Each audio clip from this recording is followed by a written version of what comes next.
Hello అండి, welcome back to our channel. ఇవాళ paneer curry ఎలా చేద్దామో చూద్దాం. ముందుగా పన్నీర్ 200 గ్రామ్స్ పన్నీర్ తీసుకున్నామండి. దాన్ని చిన్న చిన్న ముక్కలుగా కట్ చేసుకోవాలి. తర్వాత స్టవ్ వెలిగించి ప్యాన్ పెట్టి ముందే దాంట్లో కొంచెం నెయ్యి వేసుకోవాలండి. అందులో జీడిపప్పులు వేసి వేయించుకోవాలి. వీడియోలో చూపిస్తున్న విధంగా వేయించుకోవాలి. వేయించుకొని తీసి ఒక గిన్నెలో వేసుకోవాలి.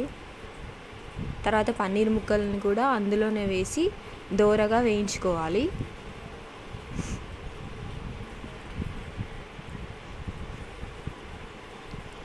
చూడండి ఎలా అవుతున్నాయో.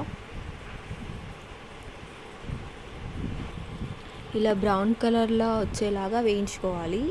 అన్ని వైపులా టర్న్ చేస్తూ వేయించుకోవాలి.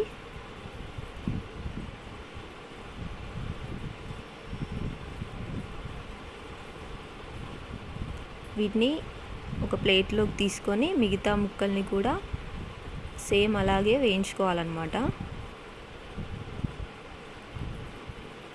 సో పన్నీర్ ముక్కలు రెడీ అయిపోయాయి. ఒక ప్లేట్లోకి తీసుకోవాలి. అన్నీ ఇలా బ్రౌన్ కలర్ షేడ్లోకి రావాలి.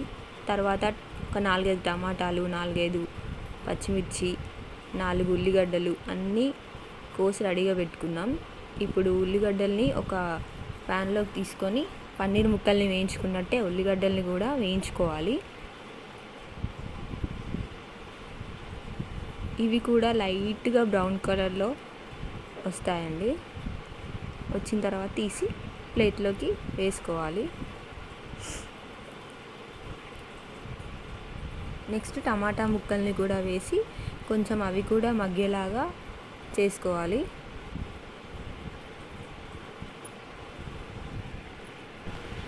తర్వాత ఇందాక వేయించి పక్కన పెట్టుకున్న జీడిపప్పులు తీసుకొని మిక్సీలో వేసి వాటర్ యాడ్ చేసి వీడియో క్లిప్లో చూపిస్తున్న విధంగా గ్రైండ్ చేసుకోవాలి.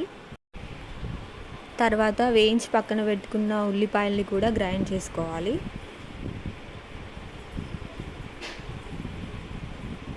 ఇలా పేస్ట్ లాగా అవుతుందండి. తర్వాత టమాటాలని కూడా గ్రైండ్ చేసుకోవాలి. రెండు వేరువేరుగా గ్రైండ్ చేయాలండి, ఉల్లిపాయల్ని టమాటాలని. టమాటా పేస్ట్, ఉల్లిపాయల పేస్ట్, జీడిపప్పు పేస్ట్ అన్నీ రెడీ చేసుకున్నాం కదండి. పన్నీర్ ముక్కలు, పుదీనా, కొత్తిమీర, మసాలాలు, పచ్చిమిరపకాయలు ఇవన్నీ కూడా రెడీ చేసుకోవాలి.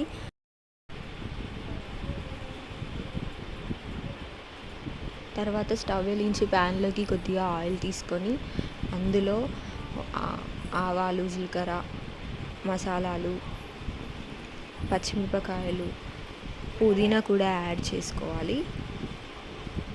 అవి కొంచెం ఫ్రై అయిన తర్వాత అందులోకి కొంచెం అల్లం పేస్ట్ని కూడా వేసి ఫ్రై చేసుకోవాలి. ఈ అల్లం పేస్ట్ కూడా ఫ్రై అయ్యాక కొద్దిగా పసుపు వేసి ఫ్రై చేసుకోవాలి. తర్వాత ముందుగా రెడీ చేసుకున్న ఉల్లిపాయల పేస్ట్ కూడా వేసి ఉడకనివ్వాలి. చూడండి అలా వేసి ఒకసారి మూత పెట్టి ఉడకనివ్వాలి.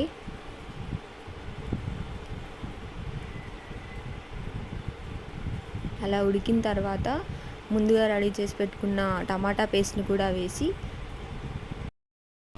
ఉడికించిన తర్వాత అందులోనే కారం, రుచికి సరిపడా ఉప్పు వేసి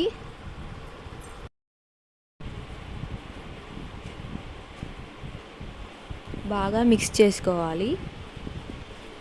తర్వాత రెడీ చేసి పెట్టుకున్న జీడిపప్పు పేస్ట్ని కూడా వేసి మిక్స్ చేయాలి.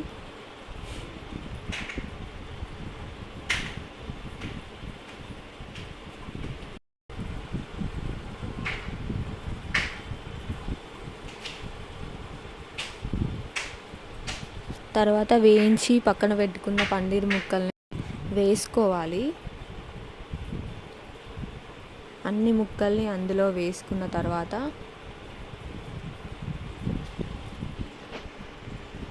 ఇలా మిక్స్ చేసుకొని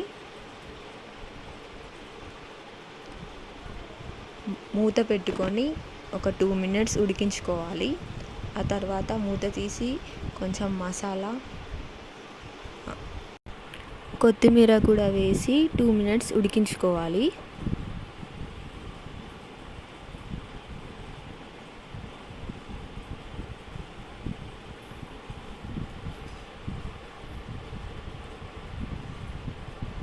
అంతే, పన్నీర్ కర్రీ రెడీ.